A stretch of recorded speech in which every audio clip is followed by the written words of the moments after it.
Assalamualaikum warahmatullahi wabarakatuh. Alhamdulillah berjumpa lagi dengan saya Sarzal Pahlawi. Pada kesempatan kali ini kita akan membahas tentang etika politik. Nanti kita akan coba bandingkan di antara tokoh-tokoh yang akan kita bahas, siapa yang paling beretika. Atau malah sebaliknya. Judulnya kali ini Gerindra, kami berdarah-darah besarkan Anies.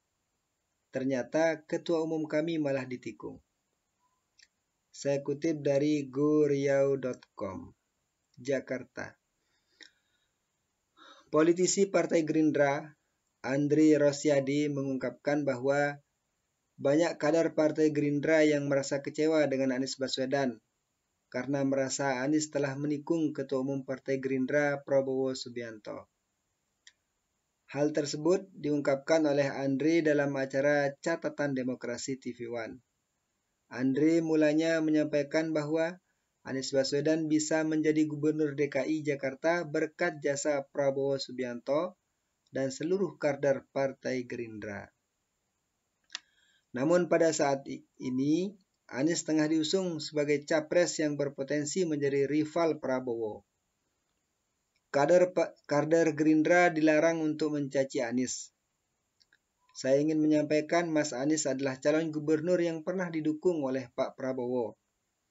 Pak Prabowo selalu menyampaikan kepada kami, kader Partai Gerindra tidak boleh kita mencaci, memaki, kata Andri dalam acara yang bertajuk Pilpres 2024, mungkinkah Anies terganjal, Selasa malam. Andri mengatakan Prabowo sebagai ketua umum mengingatkan agar pemilu 2024 dijadikan pemilu yang riang dan gembira. Prabowo juga berharap seluruh kader Gerindra bisa mendorong calon yang maju untuk menyampaikan program-program. Kita tidak usah mencaci memaki atau mengungkit itu perintah Pak Prabowo, kata Andri. Masih menurut Andri, Anies tidak memiliki etika karena sama sekali tak menemui Prabowo sebelum memutuskan untuk maju dalam Pilpres 2024. Padahal menurut Andri, Anies bisa jadi gubernur DKI karena jasa dari Prabowo Subianto. Padahal kader-kader Gerindra ini gergetan loh ya. Berjuang habis-habisan karena saya melihat Pak Prabowo mendukung dan memodali Mas Anies. Dan kami semua kader Gerindra patungan rame-rame. Dan mohon maaf ya, ini kami ya yang di bawah, ternyata Mas Anies pun maju. Itu hak beliau, kami hormati, tapi mbok ya etika, ngomong ke Pak Prabowo, ujar Andri. Namun kata Andri, Prabowo memiliki jiwa besar, mengetahui sikap Anies yang secara tiba-tiba maju berkampanye sebagai bakal capres tanpa menemui Prabowo. Itulah kebesaran jiwa Pak Prabowo, tidak boleh kita mengungkit itu, katanya. Andri mengatakan kader Gerindra sangat kecewa bahwa Anies tak berbicara terlebih dahulu ke Prabowo sebelum memutuskan maju dalam pencapresan 2024. Ini rasa yang dirasakan oleh kader Gerindra yang berkeringat, berdarah-darah membesarkan Mas Anies. Ternyata Mas Anies menelikung ketua umum kami, ujar Andri. Namun apa yang dikatakan Andri disanggah narasumber lain yang hadir dalam acara tersebut, yakni politisi PKS Mardani Alisera. Menurut Mardani, Anies diusung dan bukan Anies yang menyatakan diri ingin maju. Mas Anies enggak deklarasi kok dia didukung, kecuali Mas Anies ujuk-ujuk saya mau jadi presiden, ujar Mardani. Ketika disinggung apakah Gerindra sakit hati dengan Andri menepis anggapan itu. Dia mengatakan kader Gerindra hanya sebatas kecewa dengan Anies. Namun meski kecewa dengan Anies, Gerindra menegaskan tak pernah melakukan upaya penjagalan. Bukan sakit hati, kita kecewa wajar. Itu manusiawi, tapi kita tidak pernah melakukan langkah-langkah yang tadi itu penjagalan, vandalisme, dan sebagainya, ujarnya. Hadirin para pemirsa dimanapun saja berada, pada malam hari ini kita menganalisis berita terkait etika politik. Apakah ada etika dalam politik? Tentu saja ada. Jawabannya ada. Cuman apakah itu diutamakan? Terlepas dari semua itu, kita coba membandingkan ya, bagaimana etika politik para tokoh-tokoh yang coba kita bandingkan. Tadi Gerindra, mohon maaf, menyerang Anies dengan isu etika bahwa seolah-olah Anies itu tidak beretika karena tanpa permisi akan melawan Ketua Umum Gerindra, nanti berpotensi melawan Ketua Umum Gerindra pada Pilpres 2024. Padahal kita ketahui bersama bahwa Anies menjadi presiden itu, Anies menjadi gubernur di DKI Jakarta itu ya atas jasa Partai Gerindra dan bersama ketua umumnya itu Prabowo Subianto. Tapi kaitannya dengan etika, hal ini sebenarnya tidak hanya dilakukan oleh Anies saja. Pada Pilkada 2012, Presiden kita yang sekarang, Insinyur Haji Joko Widodo, ketika mencalonkan diri menjadi gubernur, ya, ketika mencalonkan diri menjadi gubernur di DKI Jakarta, juga tidak pernah meminta izin ke Prabowo atau tidak pernah tidak pernah sowan ke Prabowo untuk mengatakan bahwa Pak Prabowo saya mau maju menjadi capres nanti di 2014. Mohon maaf kalau kita akan berkompetisi nanti. Itu tidak pernah dilakukan seperti itu oleh Pak Jokowi. Kalau kita ketahui bersama, Jokowi bisa menjadi gubernur, ya, Jokowi bisa menjadi presiden saat ini, ya, melalui DKI Jakarta, melalui gubernur, dengan memanfaatkan jabatan gubernur, dengan melalui DKI Jakarta. Artinya, Jokowi bisa menjadi gubernur di DKI Jakarta, ya karena jasa Prabowo juga. Pada saat itu diusung oleh PDI dan Gerindra. Bahkan beredar isu pada saat itu bahwa Pak Prabowo lah yang membujuk Ibu Mega agar mau mencalonkan Jokowi menjadi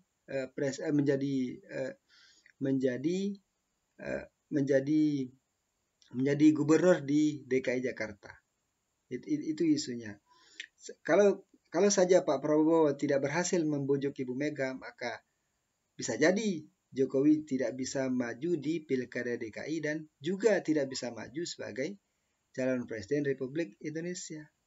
Artinya, ketika itu terjadi, Gerindra tidak pernah melempar isu terkait dengan etikanya Pak Jokowi gitu.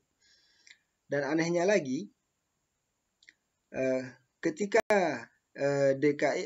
Pak Jokowi akan maju menjadi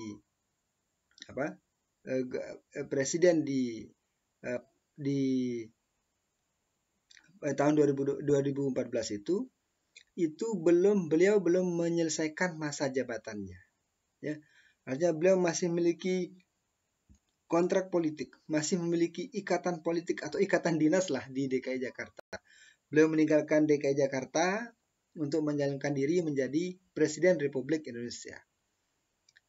Itu kan secara etika, apakah itu dibenarkan atau tidak? Ya mari kita baca sendiri. Berbeda halnya dengan Anies Baswedan. Memang benar, Anies Baswedan tanpa permisi meminta izin kepada Prabowo Subianto untuk maju dalam Pilpres 2024. Tapi ini masih sebatas baca pres, bakal calon presiden.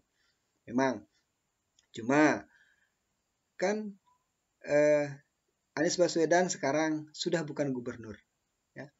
Sudah bukan gubernur, dan artinya dia sudah tidak punya ikatan dinas di DKI Jakarta. Artinya dia sekarang tidak punya pekerjaan, pengangguran Anies sekarang. Artinya dia bebas memilih mau jadi apa. Dia tidak punya ikatan tersendiri. Dia tidak punya ikatan dengan DKI Jakarta, tidak punya ikatan dengan pekerjaan-pekerjaan yang lain, sehingga dia bebas untuk memilih dirinya memilih menjadi apa yang inginkan, termasuk menjadi calon presiden nanti di 2024. Masalah dia meminta izin atau tidak ke Prabowo, saya pikir itu urusan lain. Dan secara psikologis mungkin tidak. Misalkan saya akan maju sebagai calon presiden, ya, atau calon apalah gitu. Terus sementara misalnya si Anies sekarang mau minta izin ke Prabowo untuk untuk menjadi calon presiden tahun 2024. Sementara saingannya itu adalah nanti Prabowo Subianto. Memungkinkan enggak secara psikologis itu? Saya pikir itu memang secara etika mungkin. Saya pikir itu urusan lain. Tapi masalah psikologis itu yang harus dipertimbangkan juga. Mungkin ada rasa segan, ada rasa tidak enak, ada rasa-rasa yang tapi sekali lagi Anies Baswedan sudah menyelesaikan pekerjaannya di DKI Jakarta selama 5 tahun dan bebas memilih pekerjaan selanjutnya atau pengabdian selanjutnya mau jadi apa dan jadi apa. Mohon maaf, berbeda halnya dengan Pak Jokowi tadi itu. Beliau baru 2 tahun melaksanakan tugas sebagai gubernur DKI Jakarta, tidak pernah meminta izin kepada Prabowo Subianto untuk menjalankan diri sebagai calon presiden di 2014 itu, karena akan berhadapan langsung dengan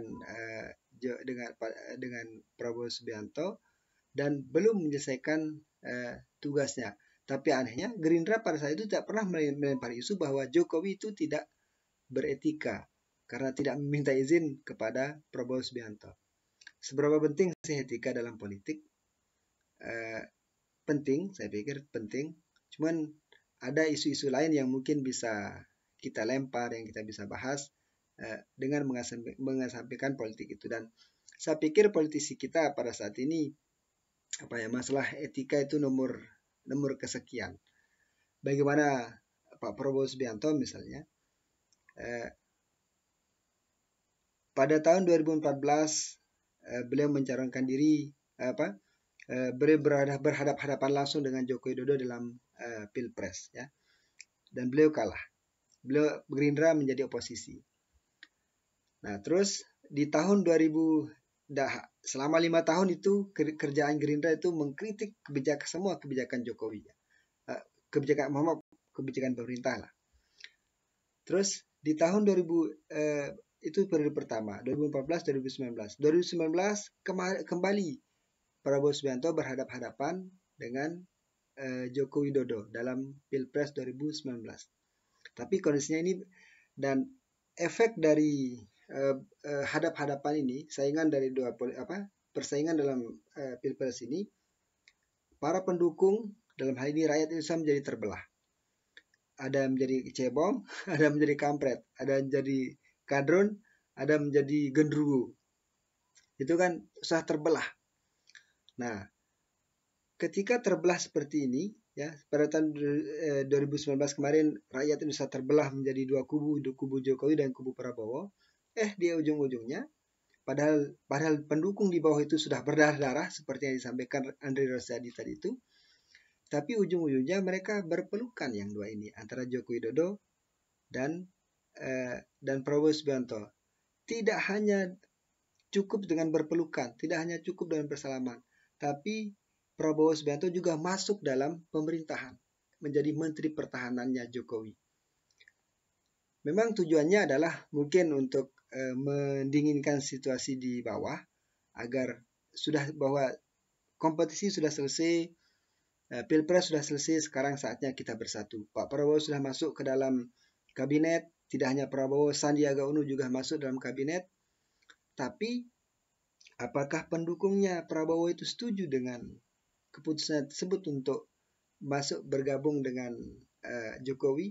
Atau apakah Prabowo sudah izin kepada para pendukungnya untuk gabung ke dalam pemerintahan? Itu kan tidak pernah izin.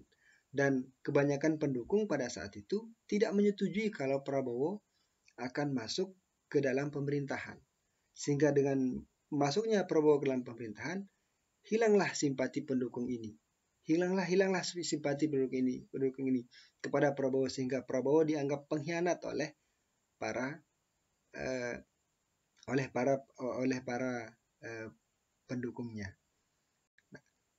Jadi itu maksud saya masalah etika. Saya pikir ya harus etika dalam hal ini bisa dikesampingkan. Maka dari itu, jangan kita gunakan isu etika ini untuk mendelegitimasi seseorang. Sehingga saya pikir ada isu-isu lain yang bisa kita gunakan, misalnya dalam hal prestasi. Sekali lagi, masalah etika saya pikir Anies Baswedan sudah selesai menjadi Gubernur DKI Jakarta, sudah tidak memiliki ikatan dan Anies Baswedan juga bukan merupakan kader dari Partai Gerindra, sehingga dia bisa leluasa untuk memilih, untuk masuk dan bergabung dengan siapapun. Meskipun menurut kader dari Partai Gerindra atau menurut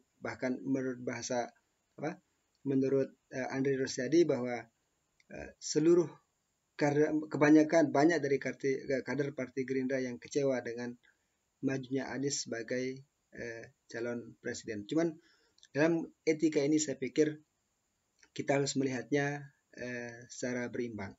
Mohon maaf, analisis saya ini saya sampaikan bukan untuk menjelek-jelekan Pak Prabowo, hanya sebatas membandingkan, maksud saya hanya membandingkan bagaimana perilaku bapak-bapak yang dua ini, Bapak Anies Baswedan dan Bapak Prabowo Subianto, telah merupakan putra-putra terbaik bangsa yang potensial untuk menjadi pemimpin kita di masa depan. Hanya ini yang bisa saya sampaikan, lebih kurangnya saya mohon maaf. Sekian, Assalamualaikum warahmatullahi wabarakatuh.